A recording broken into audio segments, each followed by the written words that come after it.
as aliens and strangers in a host of foreign land. The message we're proclaiming is the practice and forgiveness, the author of salvation to a dying race of man. To love the Lord our God is the heartbeat of our mission. Let's give a preacher's service overflows. Across the street around the world, the mission still the same. Proclaim and live the truth in Jesus' name. Amen.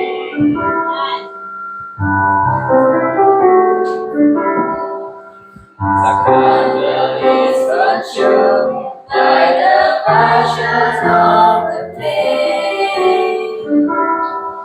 See the light that's serving kingdom power, darkness good. There's Christ is knowing firm, their service taking pride. Radiate His passions and blaze with holy light. To love the Lord our God is the heartbeat of our mission.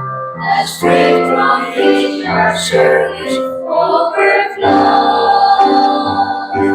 Across the street around the world, the mission's still the same. Proclaim and live the truth in Jesus' name.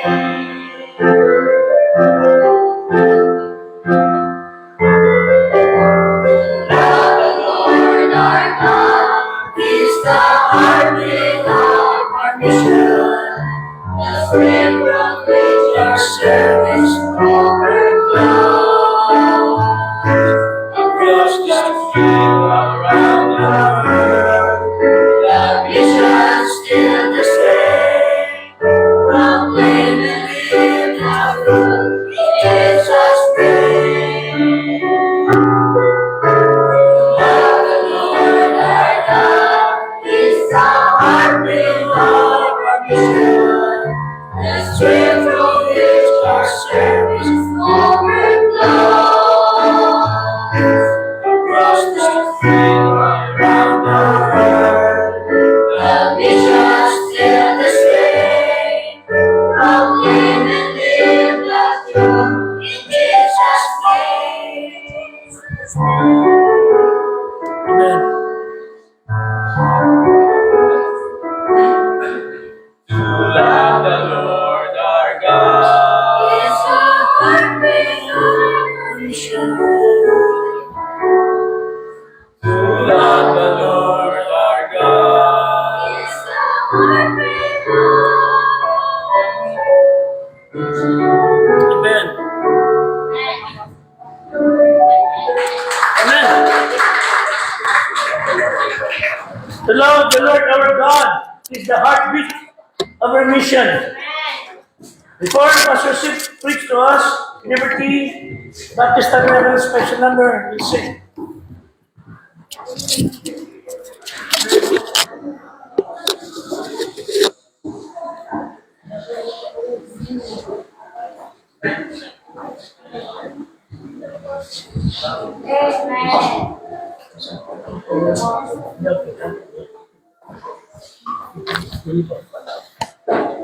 Amen.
Everything I need, I give and finish well.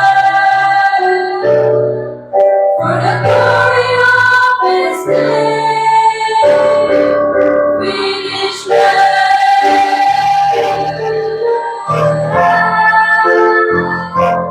Finish well.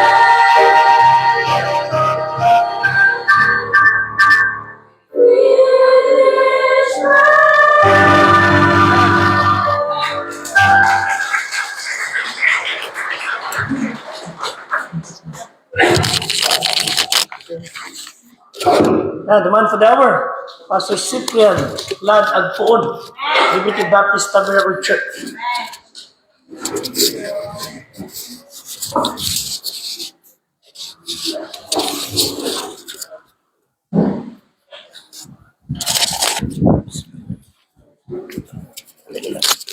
Ang lamig dito ah.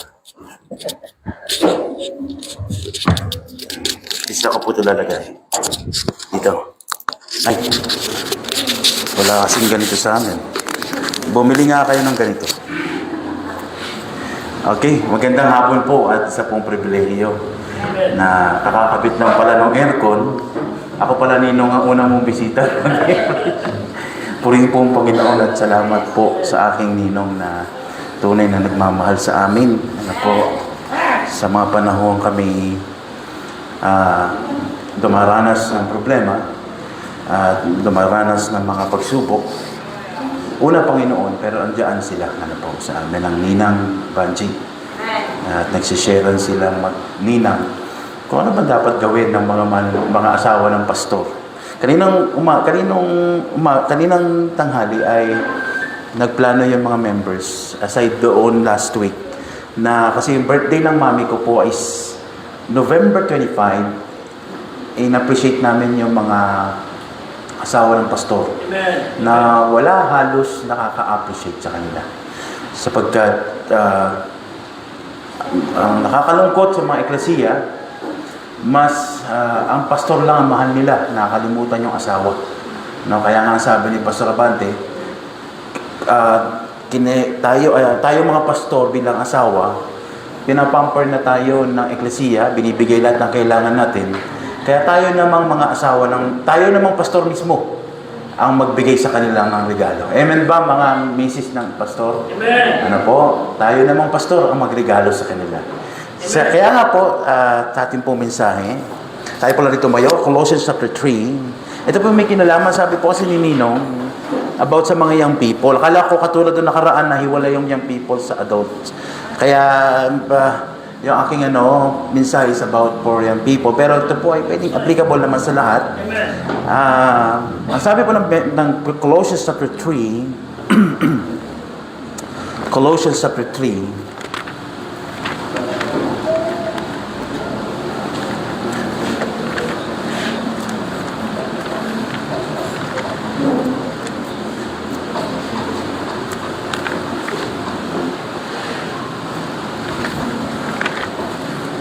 malabo na yung ilong. Maliit pala itong Bible kong nadala. Colossians chapter 3.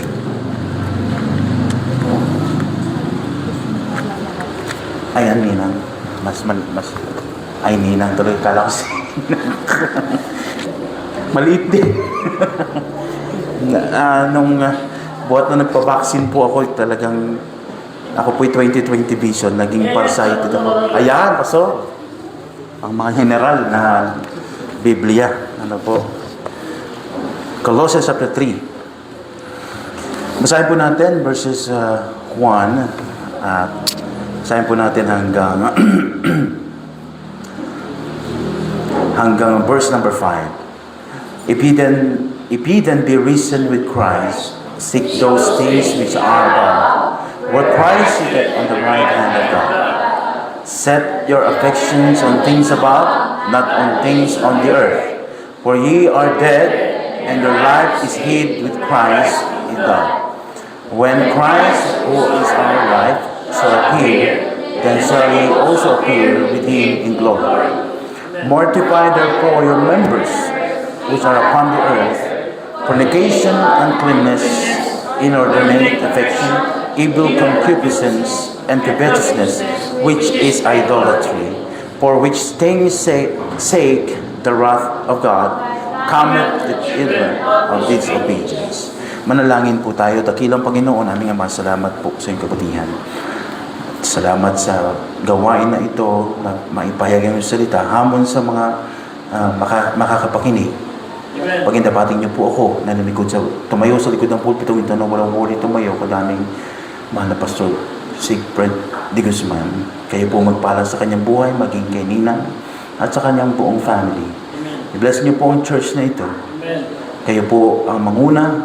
Once again, empty me myself, but fill me with your Holy Spirit. In Jesus' name, Amen. Tayo po magsipo, seeking the things from above. Isa sa pinakamahirap hanapin, yung mga bagay na hindi mo nakikita. Na para bagang nag-iipon ka sa kawalan. Yan ang sabi po ni John Gill, that explains that since believers have died with Christ, been buried with Him, and risen with Him, it is only right that we now live a spiritual life, seeking heavenly things, and treating the things of the world with neglect and contempt. Ipinapakita po, sinasabi niya dito, na tayo bilang sa mananampalataya dapat, kaya nga po yung salitang dapat, ay nakikita natin often sa ating mga mananampalataya. Hindi dahil tayo po ay pinipwersa, kundi tayo po ay dinidisiplina. Isa sa mga dahilan kung bakit ang Kristiyano ay mababaw ang kanyang pananaw, nagkaroon lang ng kaunting problema, isinisisi niya ang lahat sa Panginoon. May isang lalaki na nagsabi, huwag mo isisi sa Panginoon ang mga nangyayari sa paligid. Sapagkat ang mundong ito, na iyong kinabuhayan, pinanganak ka sa mundong unfair. I forgot the name na nagsabi. Kaya huwag mo isisi na meron kang problema, sa Diyos lahat ang sisi dahil nagkulang ang Diyos sa iyo. No. Talagang pinanganak ka sa mundong unfair. Kaya nga ang pinaka-advantage ng mananampalataya, kahit na ang mundo unfair, meron kang Diyos na pwedeng tawagan. Meron kang Biblia ang pwedeng buksan. Meron kang pastor na pwedeng tawagan, pwedeng maka-fellowship. At meron kang eklesiya na pwedeng maka-worship. That's why, taking those things which are above, na makita po natin ang ating focus ay sa Panginoon. Ang sabi po ni Ralph Waldo Emerson, sabi niya, we sow a thought and reap an action. We sow an action and reap a habit. We sow a habit and reap a character. We sow a character and we reap destiny. Kung ano ang sinimulan mo ngayon, bukas Monday, kami ni Brother Conrad, ang aming ginagawa pag Monday is chest day. International chest day. Chest and tricep. At konting lakad sa gym. Magkasama kami yan. Ibig sabihin, kapag kami ginagawa naman yan every Monday lang, at ang susunod na Monday niya ay next month na, walang makikitang improvement. Pero kung gagawin namin yan Monday, then back naman ng Tuesday, at Wednesday legs, at pagdating ng Thursday, chest ulit, bumilang kayo ng mga 10 taon. Makakakita kayo ng magandang katawan. Amen? Adonis. Amen? Sa ngayon, kami po ay Adonis pa lang. Adonis pa lang. Wala pa kami doon sa Adonis na katawan. Ibig sabihin po, kapag ikaw ay nagtanim, kaya nga po, sabi ng isang nabasa ko rin, na kapag sa panahon natin ngayon, ang lahat ng paligid natin, pumunta ka sa eskwelahan, sa office mo, minsan sa pamilya mo, napaka-toxic na eh. Pansin niyo yan?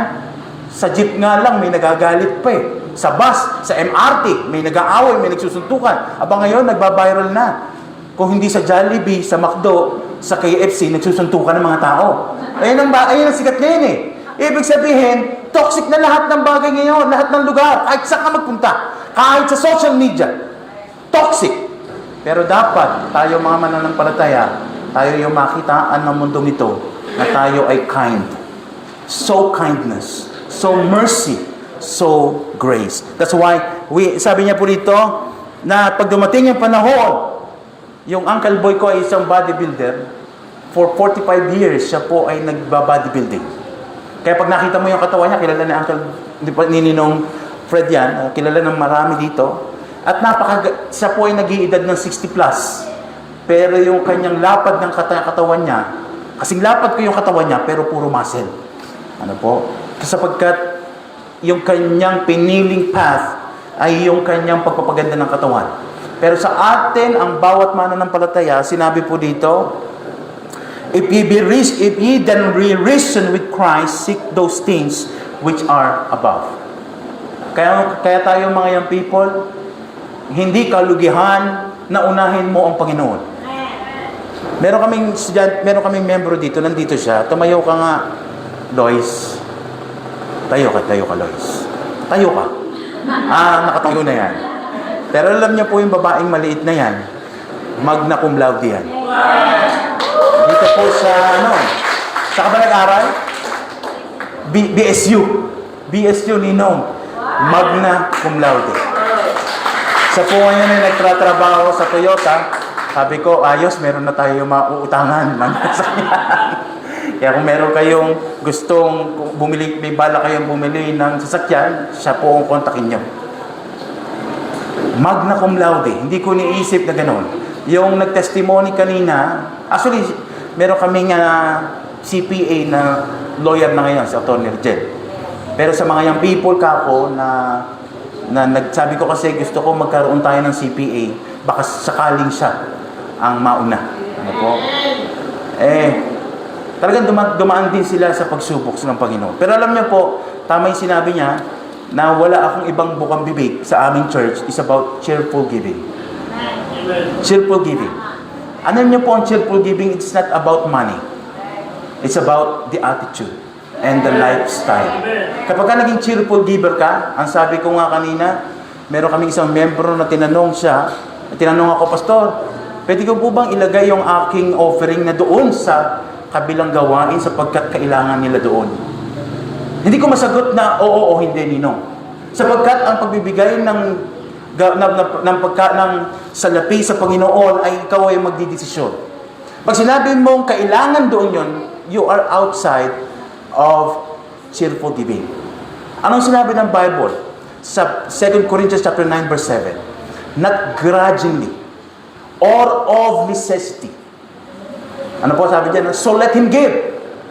Not grudgingly or of necessity. Kaya ka ba wala nagbibigay doon dahil kailangan niya? Hindi yung cheerful giving.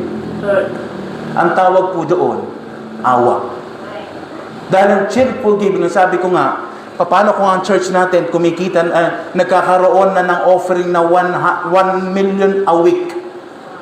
Yung bagong mananampalataya, na bagong baptized member, na bagong empleyado, unang sumuweldo ng 10,000. Magkano tithes niya? Magkano? 1,000 pesos. That is 10%.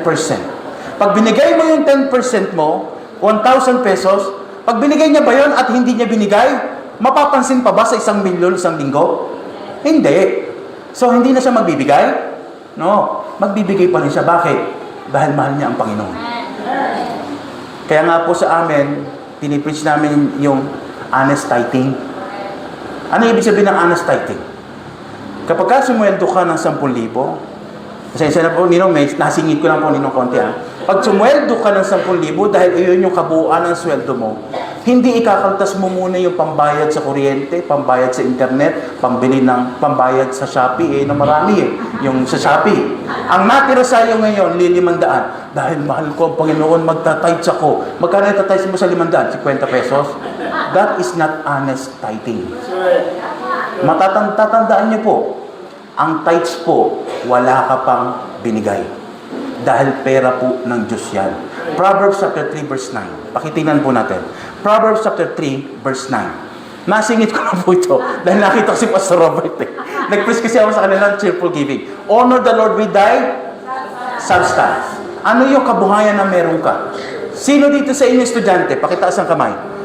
May sweldo na ba kayo? nagswesweldo kayo? Wala pa, di ba? Ano kayong meron kayo? Baon. Pastor, maging faithful ka doon sa iyong baon. Sino dito sa inyo bumabaon ng 20 pesos isang araw? 20. Ikaw? Ikaw, ano pangalan mo? Sandy? Oo, basta yun na. 20 pesos. Magkano sa isang linggo yan? 100. Ang laking pera. Magkano ang tithes niyan? 10. Dahil 10%. Ibibigay mo yun sa Panginoon. At yung 10%, huwag mong ipapangako sa Panginoon na ikaw ay pagka-graduate mo, tsaka ka palang magbibigay. Dahil ang sabi ng Bible, honor the Lord with thy substance. Ano yung meron ka? Ang sabi ng Panginoon, sabi ng isang widow, woman, sa Panginoon, ay sa kanyang propeta, Panginoon, may utang ako. Kukunin ng pinagkakautangan namin ng aming 2 anak. At yung mga anak ko, wala na pong matitira sa akin. Ang sabi niya, ano ang meron ka sa bahay mo? Save a pot of oil. Hindi niya sinabing marami po akong utang. Talaga namang babayaran niya ngayong utang eh. Save a pot of oil. Kaya sa giving ng Panginoon, maging honest tayo. Panginoon, hindi ko kaya magbigay. Wala po akong kakayanan. Nagtratrabaho po ako, kulang pa sa amin. Meron kaming preachers, pastor sa aming church. Lagi na lang silang attitude is, pastor, ba't ako magbibigay? Ako nga yung may kailangan. Kami nga yung merong malaking, magka-college yung mga anak ko, may high school ako, may elementary ako, mas magastos yung elementary. Pero ano niyo po, sinubukan nila ang pagiging cheerful giver. Nagbibigay sila ng first fruit, nagbibigay sila ng tithes. Aba, ngayon, magkahiwalay pa yung first fruit at tithes ng kanyang misis. Sa kanya, huwag mo pakikilaman itong first fruit ko. Ganun pa eh. Pinagpala sila ng Panginoon. Yung attitude, yung dole out mentality, tinanggal ng Panginoon sa kanila. Na lagi nang sinasabi, ngayon, mayabang pa yan. Pag anniversary namin, ako nang bahala sa mga ganito. Ibig sabihin, natanggal, pwede palang umahon. Alam niyo po, yung pagkaahon ng pagiging madamot ay karakter yan ng pagiging unbeliever mo. Ang totoong, ang human nature, pagiging madamot, dahil yan sa ama nating Diablo. Human nature yan eh. Pero dahil ikaw ay banal na espiritu na, hindi na dapat si Satanas na nasusunod sa iyo. Dahil ang bunga na dapat na meron ka ay yung bunga ng espiritu. What is the fruit of the spirit? Love, joy, peace, temperance, long-suffering, etc., etc. Pero nandoon yung goodness. There is none good but God. Bakit ka nagiging giver? Bakit ka nagiging mabait? Bakit ka nagiging masunurin sa Diyos? Sapagkat yun po ang bunga ng espiritu. Kaya kayong mga young people, huwag mo sabihin na ito ako eh. I born this way. Kung lalaki ka, magpakalalaki ka. Kung babae ka, magpakababae ka. Huwag mong alamin kung nasaan ang puso mo. Pinanganak po akong babae, nasa katawan. Puso ko po'y babae, pero nasa katawang lalaki. Diablo yan. Maniwala ka sa akin. Patunayan mo sa Panginoon. Panginoon, simula ngayon, lahat ng bagay, ikaw ang unahin ko. Amen. Honor the Lord with thy substance, and the first fruit of thine increases. Yung first fruit po, kinukuha po yan sa natirang, bago tayo dumating doon, diyan hindi po binanggit ang tithes. Dahil sa Malakay 3:10 po yun. Ngayon, dito binabanggit po dito yung natira sa'yo. Kaya nga, honoring ang tawag. When you give your mission, when you give your love gift to your pastor, when you give sa feeding, sa pagkain, anything na ginibigay mo, above your tithes, ang tawag po dyan is honoring. And that is the increase. Yung sinabi po ng dulo. And with the first fruit of that increases, ano yung nag-increase? Tingnan niyo po maraming pastor mali po ang pagkaintindi. Ano po ba yung nag-increase dito?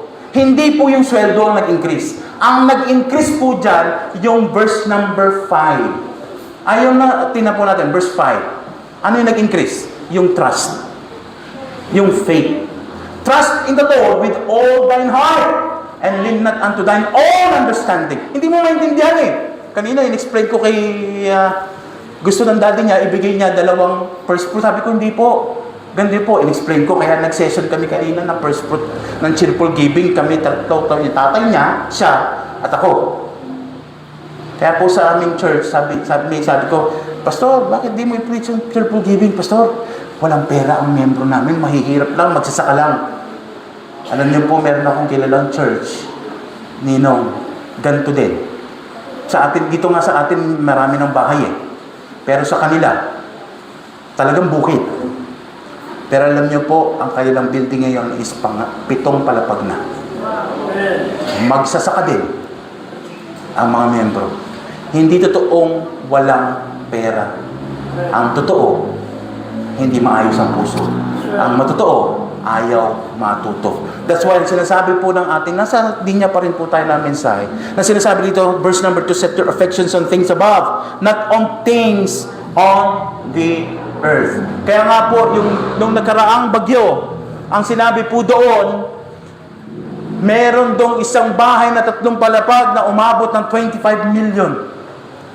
Inipon for 25 years nung bumagyo na walang lahat yun. Pero kung ikaw ay nag-invest, or hindi namin sinasabing invest, nag-save sa Panginoon, sa gawain ng Panginoon, yung bagay na yan ay makikita mo through eternity. Kasi ang sabi nga ng Bible, ang sabi dyan, set your affections on things above, not on things of the earth. Kaya nga po, yung mga bagay na yan, balik tayo sa ating verse, Proverbs chapter 3 verse 9. Proverbs 3 verse 9. And with the first fruit of thine increase. Saan pumapasok ang first fruit? The offering, the tithes, yan is command. The level of giving is command, the tithes. Pangalawa, yung loose offering, love offering, the love gift to your pastors. Okay? Huwag kayong kakalimutan magbigay ng love gift sa pastor. Dagdagan nyo na para umabot kay Mrs. Ano po? Pangatlo, yung tinatawag na first fruit. Ang first fruit po, kaya ka nagbibigay ng first fruit, it is your thanksgiving offering. The first fruit means aparke, which is the cheap part. Isang buwang sweldo. Pastor, napakalaki naman noon! Sino ba mas malaki, yung sweldo mo o yung Diyos? Amen? That's why sabi dyan, and with the first fruit of thine increase, ano ba yung nag-increase? Yung faith. That is the 90% na natira sa'yo. Nagkaroon tayo ng cheerful giving conference. We saw, sabi dito, una, a faithful service. Heavenly treasures over earthly treasure. Matthew chapter 6 verse 19 to 20. Lay not up for yourselves treasures upon earth, for moth. Pakitagalog nga yan, baka meron kayo. Ayan. Ang galing ng sino ba yun? Ang bilis ng ang bilis ng, ganito sana yung namin eh. Binilihan ko na ng magandang computer. Ngayon, binilihan ko pa ng 170 Hz na monitor para hindi nadidelay yung mouse. Pag ito, nag-delay pa sa linggo, kawawa na talaga ito eh. No? Ang sabi ito, huwag kayo mag-ipon ng mga kayamanan sa lupa na dito'y sumisira ng tanga.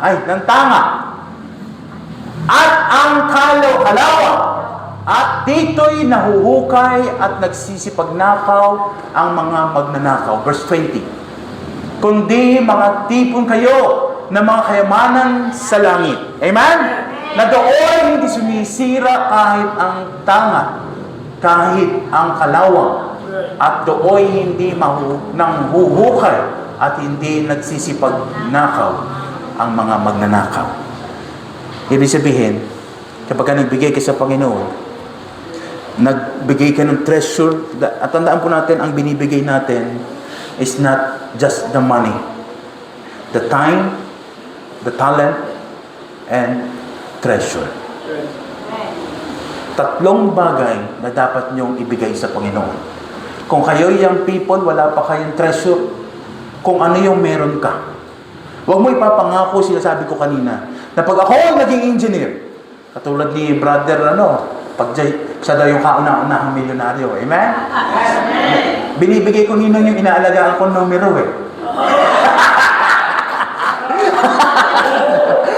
Tataya namin sa wedding. Pompiang tres ba? So pag-pray po natin, Pero sabi dito, Ibig sabihin po, yung mga bagay na meron tayo ngayon, wag natin wag naman yung pagka nagbigay ka, pastor, pagbibigay ako, edi dadami to. Mali yung attitude mo. Outside ka na sa cheerful giving. Dahil ang mahal ng Diyos, yung cheerful giver. Kapag kaya yung attitude mo sa giving, at yung attitude mo sa paglilingkod, ibinigay mo nga yung talent mo. Ang sama naman ng loob mo. Binigay mo nga yung time mo. Ang isip mo nasa mundo. E di hindi ka rin pagpapalain ng Panginoon. Lagi yan. Biro mo, kumakanta ka dito, nagdadabog ka. Lagi. Ang isip mo sa back of your mind ay talaga nagre-rebelde ka. Hindi po pagpapalain ng Panginoon. Walang pagpapala doon. Dahil ito, faithful service. Jesus commands us not to store treasures on earth, but in heaven, where our treasure is, our heart follows. Pag makikita ka ng mga membrong matatapat sa Panginoon, sila yung marami nang na-invest sa church. Sila yung nag-invest na ng time, ng kanilang talento, na kanilang treasure, ng kanilang kayamanan. That's why kahit paalisin mo yun, hindi naaalis yan. Bakit? Ang dami ko nang in-invest dito. Ang dami ko nang ibinigay dito na sakripisyo. Pero totoo, yung ibinigay natin ay wala pa yun. Kumpara sa binigay sa atin ng Panginoon. Ang sabi dito, while we were yet sinners, Christ died for us. You're the greatest love of all na binigay sa atin. A risen believer serves faithfully because he lives for God's approval, not man's applause. Tayo po'y nabubuhay sa approval ng Diyos, hindi po sa applause ng sanlibutan. Di bali nang walang pumapansin sa iyo sa sanlibutan, basta kapansin-pansin ka sa Panginoon. That's why meron tayong tinatawag na pagluha sa harapan ng Diyos. Kapag meron tayong pangangailangan, minsan napanood ko kagabi, pinasa ko yun sa mga members namin dito sa Instagram, at nakita ko isang bata na kulong siya sa elevator. At nawala ng kuryente. Ang tanging ilaw ay yung sa CCTV. At lumuhod siya sa Panginoon. Sabi niya, Lord, please help me. I know. Natatakot ako, pero alam kong tutulungan mo ko. At pagkatapos niya, in Jesus' name, bumukas ang elevator. At habang pinapanood ko, I think 10 beses ko inulit-ulit yung panalangin ng batang yan. Sabi ko, Panginoon, nawa, ganito ako manalangin. At yung panalangin ng batang yon na nagligtas sa kanya sa elevator, dapat ay pwede rin natin ipanalangin sapagkat meron tayong Panginoon. Ang sabi niya daw, a faithful service, pangalawa, fear in doing sin. Ang sabi nga ng ating Pastor Daniel Poon, kapag ikaw ay may takot, kung may takot ka sa Diyos, takot kang gumawa ng bagay na ayaw niya. Pero kung mahal mo ang Panginoon, gagawin mo yung mga bagay na gusto niya. Amen? Ulitin ko po, kung ikaw ay may takot sa Diyos, yung mga bagay na ayaw ng Diyos, hindi mo gagawin. Pero kung ikaw ay mahal mo ang Panginoon, yung mga bagay na gusto naman niya, ay iyong gagawin. A new life calls for a new walk. Colossians chapter 2, verse 12 and 13. Buried with Him in baptism, wherein also you are risen with Him. Pakitagalog nga po kung meron po kayo dyan. Colossians chapter 2, verse 12 and 13. Na nangalibing na kalakip niya sa bautismo, na kayo na may muling binuhay na kalakip niya. At actually, ito po'y kawangis sa pamamagitan ng pananampalataya sa paggawa ng Diyos, na muling bumangon sa Kanya sa mga patay. Verse number 13. At nang kayo'y mga patay dahil sa inyong mga kasalanan, at sa pagtutuli ng inyong laman ay Kaniyang binuhay kayo sa nakalakip niya, at ipinatawad sa atin ang ating lahat ng mga kasalanan. Ang bautismo po ay hindi nakapagliligtas. Pero yung larawan na ginawa mong pagsunod na sa tubig ng bautismo ay larawan na pinapakita mo ng kawangis na kamatayan mula sa kasalanan. Sa Roma 6, magdala na po tayong panahon, basahin 1 hanggang 5, ikaw ay namatay nakasakatuwang ng Panginoong Kristo at ikaw ay nabuhay na muli sa bagong pagkatao. That's why, ang sabi ng Bible na all things have passed away, behold, all things are become new. Kaya nga po, dapat tayo bilang isang mananampalataya Ang sabi dito, we do not treat sin lightly. Sa panahon natin ngayon, yung pagkakaroon ng papalit-palit na karelasyon or maagang pagrerelasyon ay parang baliwala na lang sa atin. Parang normal na lang sa atin. Ang nakakalungkot, ito yung mga nangyayari pa sa mga ating mga young people.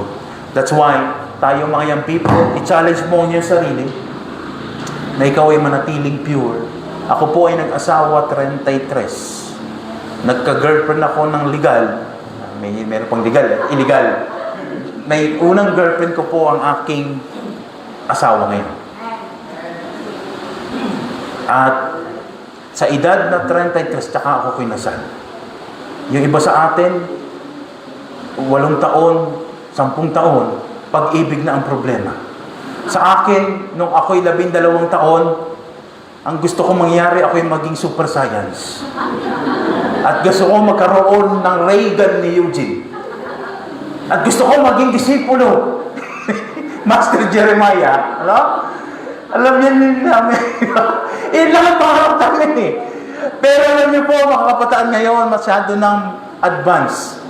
Sa social media, tandaan niyo, huwag kayong magdidepende sa social media. Lahat ng yan ay mind conditioning. Lahat ng yan ipapakita sa iyo na okay lang. Okay lang magpapalit-palit ng karelasyon. Okay lang sumagot ng lahat ng lalaki. Okay lang nagkaroon ng maraming girlfriend. Magko-collection ka. Hindi po maganda yun. Maganda kung sino yung napangasawa, kung sino yung una mong girlfriend, yun yung napangasawa mo sa kalooban ng Panginoon. At sabi nga po niya, 1 Thessalonians chapter 5 verse 1, a heavenly minded believers lives with a holy caution, knowing the Lord may return at any moment. Biro mo, no? Nagsusugal ka. Biglang dumating ang Panginoon, naaabutan mo ng sugal, ay ng baraha ang Panginoon. Aba na, gulat ka pa. Baka sabihin ng Panginoon, shoot mo na yan. Ibig sabihin, sabi po ng 1 Thessalonians 5:1, but all the times and the seasons, brethren, ye have no need that I write unto you, for yourselves known perfectly that the day of the Lord so cometh as a thief in the night. Kaya nga po, hindi natin alam kung kailan darating ang Panginoon, kaya dapat lagi tayong handa.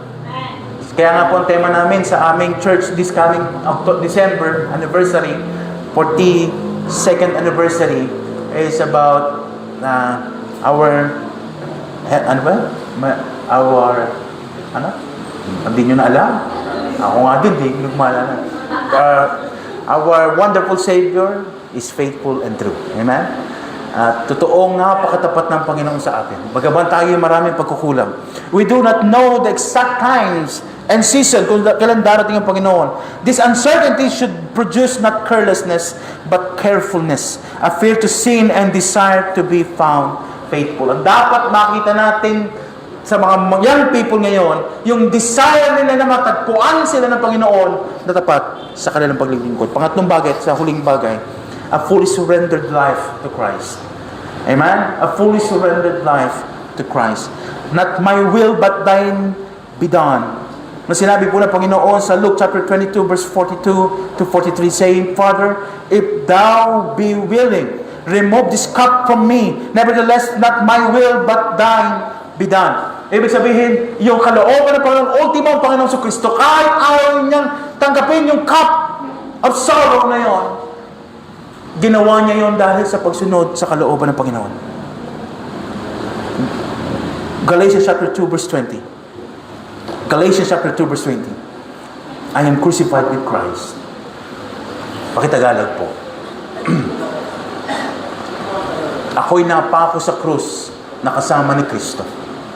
At hindi na ako ang nabubuhay, kundi si Kristo ang nabubuhay sa akin. At ang buhay na ikinabubuhay ko ngayon sa laman ay kinabubuhay ko sa pananampalataya. Ang pananampalataya na ito'y sa anak ng Diyos na sa akin ay umibig at ibinigay ang kanyang sarili dahil sa akin. Yung bagay na ininanais mo ngayon, Ano bang bagay na gusto mo? Material na bagay, bagong cellphone, iPhone 17, Max Pro, 10 GB, meron ba nun? Ay, 10 terabyte, no? 10 GB, no? Konting picture lang po. 200,000, sapatos na nagkakahalaga ng 50 to 100,000, relo na RM. Alam mo yung sabihin ng RM na relo? Relo na magnanakaw. Hindi kayo bibili nun. Patik na lang. Alam niyo sa garay, may tawag sa taong magnanakaw sa garay. Ano tawag? Pitik. Kaya huwag kayong magpapatik. Kasi katulog eh.